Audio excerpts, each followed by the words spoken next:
क्या आपने कभी महसूस किया है कि ईश्वर चुप है? हम पूछते हैं, प्रार्थना करते हैं, उत्तर ढूंढते हैं, लेकिन सामने सिर्फ मौन रहता है। अष्टावक्र मुनि कहते हैं, यह मौन ईश्वर की निष्क्रियता नहीं, बल्कि उनकी पूर्णता का संकेत है। ईश्वर कोई बाहर बैठी सत्ता नहीं है, वह वही चेतना है जो अभी देख रही है, सुन रही है और इन शब्दों को जान रही है। जब तक हम स्वयं को देह और विचार मानते रहते हैं, तब तक यह मौन समझ में नहीं आता। लेकिन जैसे ही साक्षी भाव प्रकट होता है, एक विस्फोटक सत्य सामने आता है। ईश्वर कभी चुप था ही नहीं, हम ही उसे सुनने की अवस्था में नहीं थे। आज के इस वीडियो में हम अष्टावक्र गीता के उसी निर्भीक और गहरे रहस्य को समझेंगे, जहाँ प्रश्न और उत्तर दोनों स्वयं ही मिट जाते हैं। ईश्वर का चुप होना निष्क्रियता नहीं, बल्कि पूर्णता का संकेत है। अष्टावक्र मुनि के अनुसार ईश्वर का मौन किसी कमजोरी या उदासीनता से नहीं आता, बल्कि इसलिए है क्योंकि वहाँ कहने को कुछ शेष ही नहीं रहता। जहाँ अपूर्णता होती है, वही प्रश्न जन्म लेते हैं और उत्तर खोजे जाते हैं। जहाँ कुछ पाना बाकी हो, वहीं शब्दों की आवश्यकता पड़ती है। पर आत्मा या ईश्वर पूर्ण है, वह न कुछ चाहता है, न कुछ बदलना चाहता है और न ही किसी को समझाने की इच्छा रखता है। उसका मौन ठीक आकाश के मौन जैसा है। आकाश स्वयं कुछ नहीं बोलता, फिर भी बादल, हवाएं, तारे और संपूर्ण संसार उसी में घटित होता है। अष्टावक्र स्पष्ट कहते हैं कि जो पूर्ण है वह चुप ही होगा, क्योंकि अद्वैत की अवस्था में दो नहीं बचते कि उनके बीच संवाद हो सके। वहाँ केवल एक अखंड मौन रहता है जो स्वयं सत्य है। ईश्वर और आप एक ही हैं, ब्रह्मा से लेकर घास के तिनके तक। अष्टावक्र का सबसे विस्फोटक कथन यही है, ब्रह्मा से लेकर घास के तिनके तक मैं ही हूँ। यहाँ यह मैं अहंकार नहीं, बल्कि वह शुद्ध चेतना है जो सबका आधार है।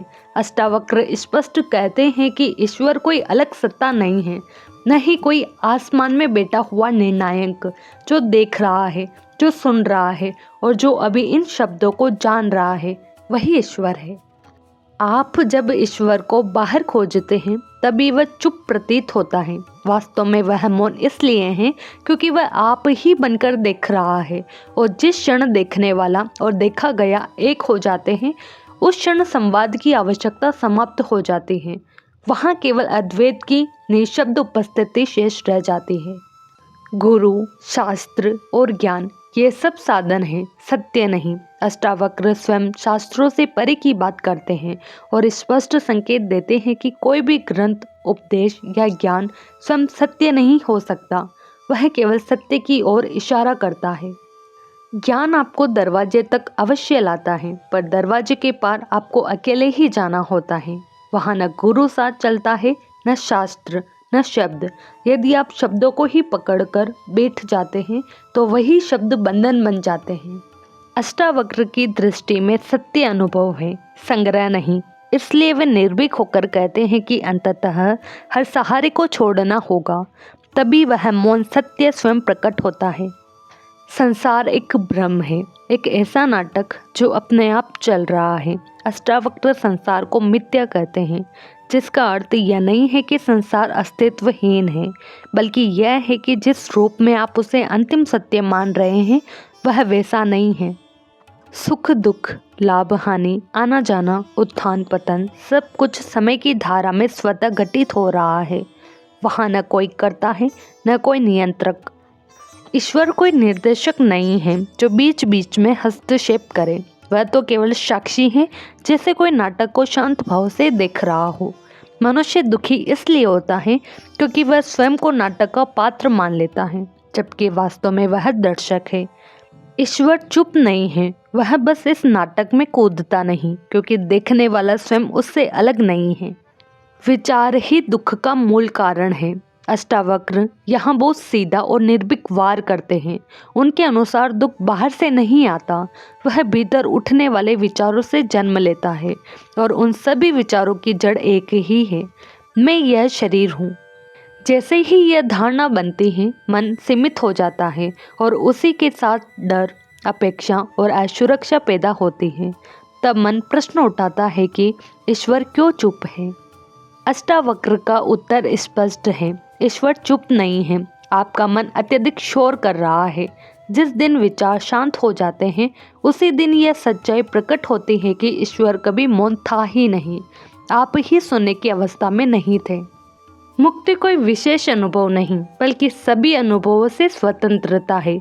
अष्टावक्र कहते हैं कि लोग अक्सर इनलाइटमेंट को किसी स्पेशल फीलिंग, स्थायी शांति या लगातार खुशी के रूप में समझ लेते हैं, जबकि यह भी एक सूक्ष्म भ्रम है।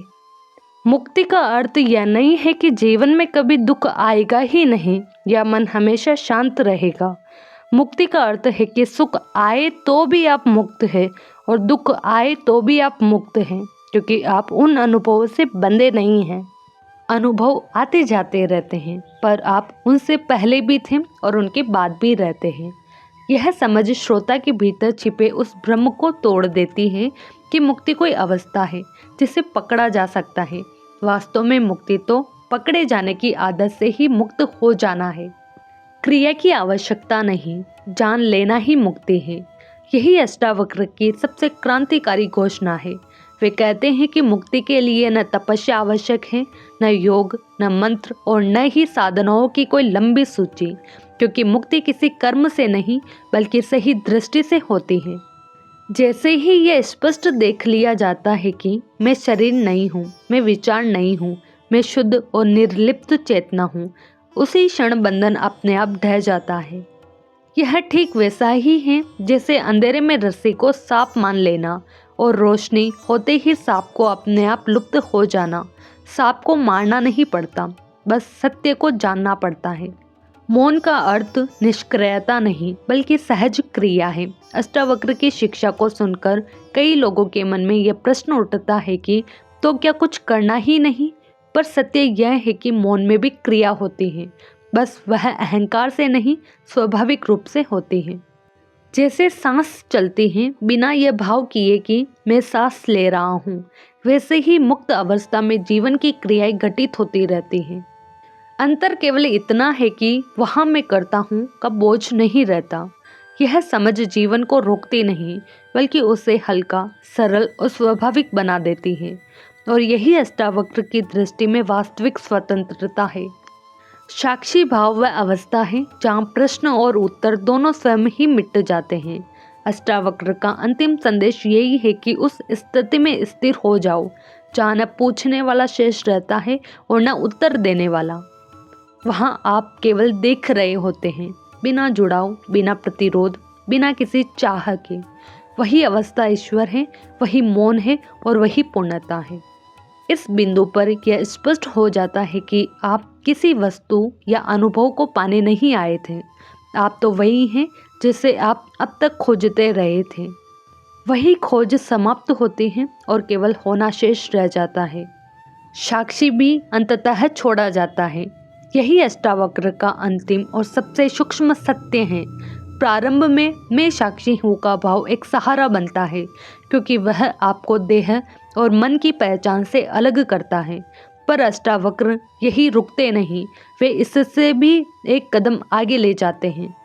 अंततः साक्षी और दृश्य का भेद भी विलीन हो जाता है, क्योंकि जहाँ पूर्ण अद्वैत है वहाँ देखने वाला और देखा गया अलग कैसे रह सकते हैं। जब देखने वाला ही नहीं बचता तब केवल शुद्ध होना शेष रह जाता है। न कोई स्थिति, न कोई दावा, न कोई अनुभव, बस वही मौन सत्य जो हमेशा से था। और अंत में अष्टावक्र हमें किसी निष्कर्ष तक नहीं बल्कि एक मौन तक ले आते हैं। जब विचार शांत होते हैं, जब मैं करता हूँ का भाव ढीला पड़ जाता है, तब यह स्पष्ट हो जाता है कि जिसे हम ईश्वर कह रहे थे, जिसे हम सत्य खोज रहे थे, वह कभी दूर था ही नहीं। न कुछ पाना है, न कहीं पहुंचना है, बस उसी साक्षी भाव में ठहर जाना है जहाँ न प्रश्न बचते हैं न उत्तर। वही मौन है, वही पूर्णता है और वही आप स्वयं हैं। यदि ये बात भीतर कहीं छू गई हो तो उसे पकड़िए मत, बस उसे होने दीजिए।